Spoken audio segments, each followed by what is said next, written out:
일전에도 한번 말씀드린 적이 있을 겁니다, 여러분. 솔직히 삼성이 마음만 먹으면은 모니터 시장 다 박살낼 수 있을 거라고.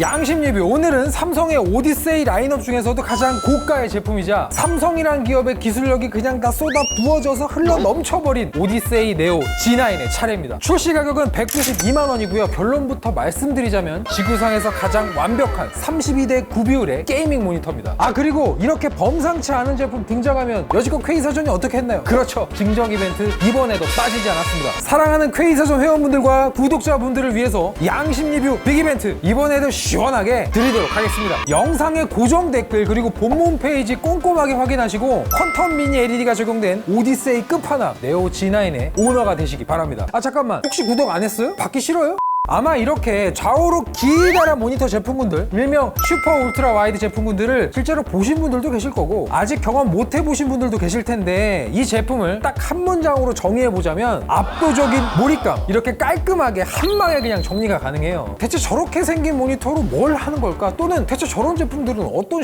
들이 쓰는 걸까? 이런 궁금증들 오늘 제가 다 해소시켜 드리도록 하겠습니다. 볼타님, 혹시 오늘도 3090 필요하다고 말씀하실 건가요?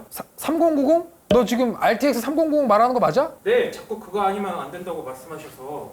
야 근데 무슨 3090 말고 그래픽 카드가 있어? 내장 그래픽 말하는 거야 뭐야?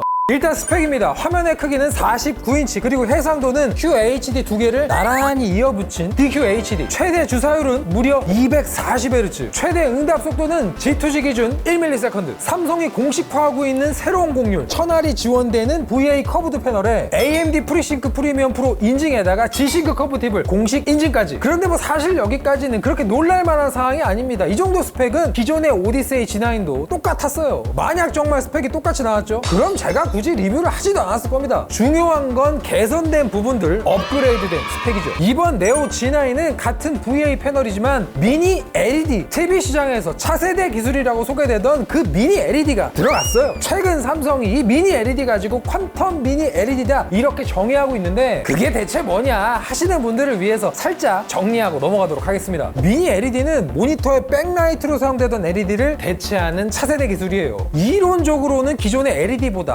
40분의 1 수준으로 빛을 더 세밀하게 조절할 수 있다고 이야기를 하는데, 이걸 좀 피부에 와닿게 제가 설명을 좀 드리자면, 밝기를 단계적으로 이렇게 막 촘촘하게 나눌 수 있기 때문에 빛을 표현하는 능력 자체가 더 뛰어나다, 이렇게 말씀드릴 수 있을 것 같아요. 어쨌든 네오 G9은 이러한 미니 LED의 도움 덕분에 필요한 영역만 이렇게 밝혀주는 어레이 로컬 디밍이 2048존이나 구성되어 있어요. 이게 얼마나 대단한 건지 이해를 하시려면 여러분, 뱃사의 HDR 등급 기준에 대해서도 조금은 알아야 되거든요. 현재 시장에서 모니터의 HDR 규격을 정의하고 있는 업체 뱃사가 HDR 400, 600, 800, 1000 이렇게 그레이드 구분을 하고 있잖아요. 그 등급마다 인증을 통과하기 위한 최소 조건들이 다 있어요. 예를 들어 HDR 600 같은 경우에는 인증을 통과하기 위한 최소 조건 중에 하나가 방금 말씀해드린 그 로컬 디밍 관련한 기준이 있는데, 전체 화면을 20개의 체커보드로 나눈 다음에 한 개의 영역당 밝기가 12단계 이상이 되어야 비로소 HDR 600 인증을 받을 수 있는 거예요. 그런데 사실 우리 주변에 HDR 600 인증 통과한 모니터 많습니까 여러분? 본 적 있어요? 아마 지금 영상 보시는 분들 중에서도 HDR 600 인증 모니터로 이 양심 리뷰를 시청하신 분들은 별로 없을 거예요. 그게 얼마나 비싼데.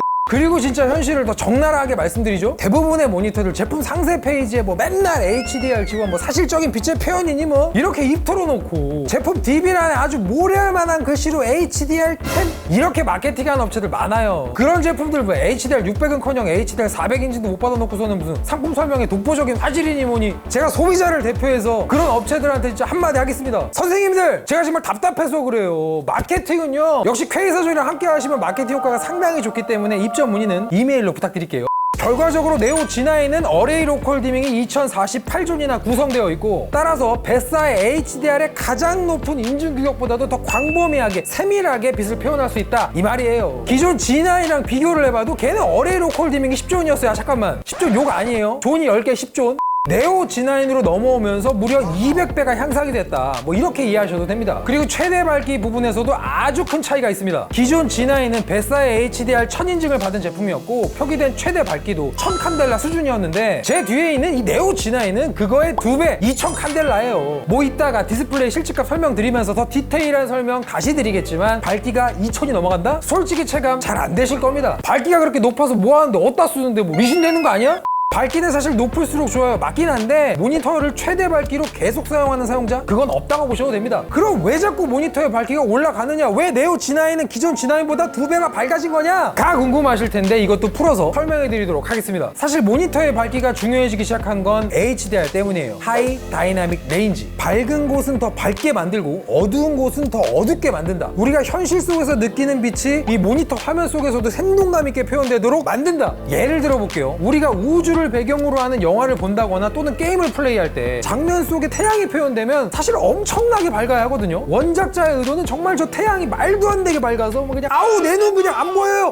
그 밝기 때문에 압도당하는 뭔가를 원하는데 여러분 생각해보세요. 태양인데 밝지가 않아. 밍밍해요. 되게 심심해. 그럼 원작자의 의도가 변질되고 퇴색되고 흥행에 실패하고 그럼 직장을 잃고 이혼당하고 거리에 내앉게 되는 그런 최악의 상황까지 갈 수도 있어요.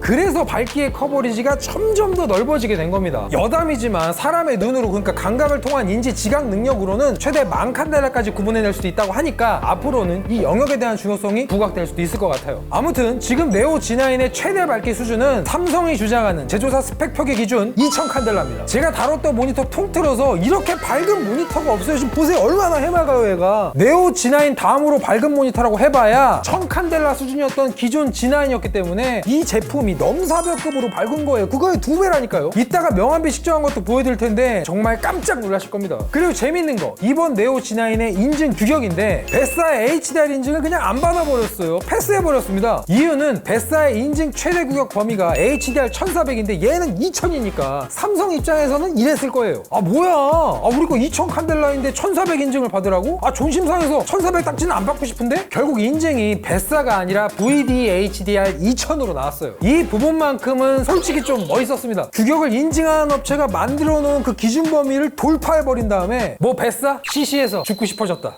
뭐 이런 느낌이어서 그 배짱 하나만큼은 마음에 들었어요. 그 외에도 무슨 이유 때문인지는 모르겠지만 무게도 1kg 정도 좀 가벼워졌고요. 차세대 멀티미디어 인터페이스 HDMI 2.1도 2개가 추가가 됐습니다. 물론 네오 G9의 해상도가 DQHD라서 240Hz를 다 쓰려면 HDMI 2.1이 아니라 DP 1.4로 연결해서 DSC를 활용해야 됩니다. HDMI 2.1로는 대역폭을 다 때려박아도 144Hz가 최대예요. 그리고 이 주사율 관련해서는 단점이 하나 있어요. 방금 제가 240Hz 설정을 위해서는 DP 1.4의 DSC가 필요하다고 말씀을 드렸는데 이 경우 가변 주사율의 작동 최소 범위가 96Hz에 DQHD, 그러니까 가로 픽셀이 5120개, 세로 픽셀이 1440개, 줌 4K 그런 해상도인데 프리싱크나 G싱크 적용시키려면 96Hz 이상만 가능하다고? 이게 말이에요, 막걸리예요? 이거 너무 높아요. 솔직히 말씀드리죠, 이거 치명적인 거예요. 물론 DSC 기능을 끌 경우에, 그러니까 일반적인 DP 1.4 연결 상태에서는 범위가 재조정돼서 48Hz에서 120Hz까지 가변 주사율이 작동하게 만들 수는 있는데, 아니 그럴 거면 뭐하러 240Hz 지원되는 모니터를 사요? 비싼 돈 주고 엄청난 스펙의 모니터 딱 샀는데 화면 품질에 상당히 중요한 가변 주사율 기능을 온전히 쓰려면 스펙의 반만 쓰라고? 안 되겠네 진짜. 삼성분들 아무리 그래도 제가 할 말은 해야겠습니다. 대체 스마트폰 광고는 언제 바꿔주실 거예요? 맨날 모니터만 던져주고 지겨워 죽겠어 진짜. 자, 오늘도 설명이 길었는데 놀라웠던 HDR 피크 명암비와 밝기값, 디스플레이 측정치 같이 보시죠. 첫 번째는 색역입니다. 작업자에게 가장 중요한 어도비 RGB는 85.3%, 디지털 시네마 표준인 DCI P3는 92.1%가 측정되었고요. sRGB는 99.8%가 확인됐습니다. 애당초 네오 G9은 게이밍 모니터에 최적화된 제품이라서 어도비 RGB 값이 좀 낮은 거는 크게 단점으로 보이진 않았어요. 이 정도면 색역은 합격! 두 번째는 응답 속도입니다. 익스트림 모드에서는 오버슛 현상으로 인해 정상적인 측정이 불가능했지만 세상에나 빠르게와 표준 모드 모두 1ms의 응답 속도가 확인됐습니다. 퀘이스존의 측정 환경이 상당히 보수적인데도 불구하고 실제로 제조사가 주장하는 G2G 기준의 1ms가 확인됐다라는 거, 이건 합격 정도가 아니라 응답 속도 랭크 S! 세 번째는 명암비입니다. SDR 상태에서는 VA 패널의 보편적인 명암비 수치 약 2800대 1 수준이 확인됐는데, 세상에 HDR 피크 상태에서는 100% 영역일 때 1371만 4240 1641대1 10% 영역일 때는 와 이거 읽기도 힘들어. 무려 2697만 352대1 HDR 콘텐츠에서만큼은 이번 네오 G9 명암비 깡패입니다. 네 번째는 밝기입니다. SDR 상태에서는 최대 455 칸델라로 확인이 되었고요. HDR 상태에서는 100% 영역 기준 1371 칸델라, 10% 영역 기준일 때는 최대 2609 칸델라가 확인되었습니다. K사전이 측정했던 수많은 모니터 중에 단연코 밝기는 압도적 1위. 이 정도 밝기라면 뭐 설명이 길게 필요할까요? 합격이 아니라 에듀 1입니다. 모니터 시험 합격은 에듀 윌.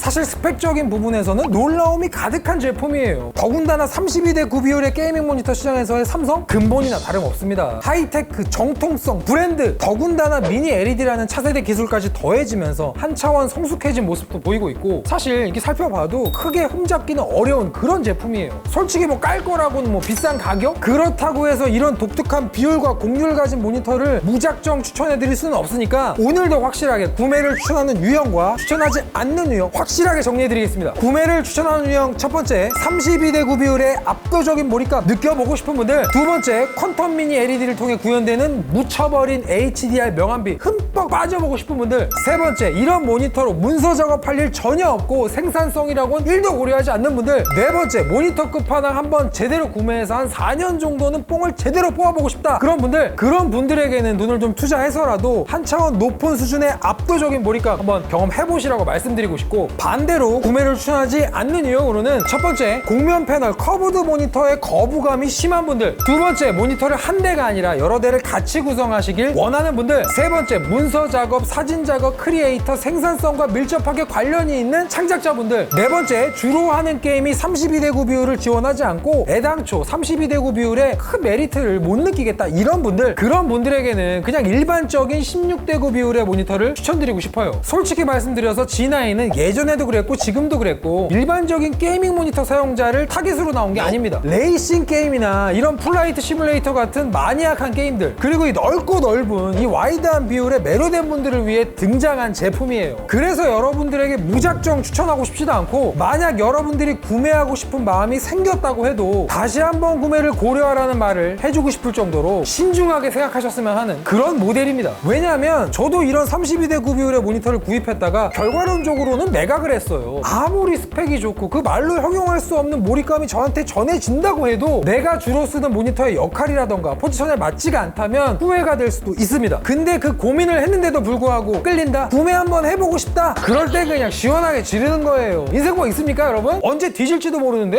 그럼 지금까지 QM 볼트였고요. 네오 G9 증정 이벤트 있으니까 구독자분들 꼭 신청하세요. 아니 구독자분들. 아니 구독 버튼 안 누른 너 말고 구독자분들. 아니 K사전 회원은 가입은 했는데 유튜브 구독은 안 한 너 말고 구독자분들.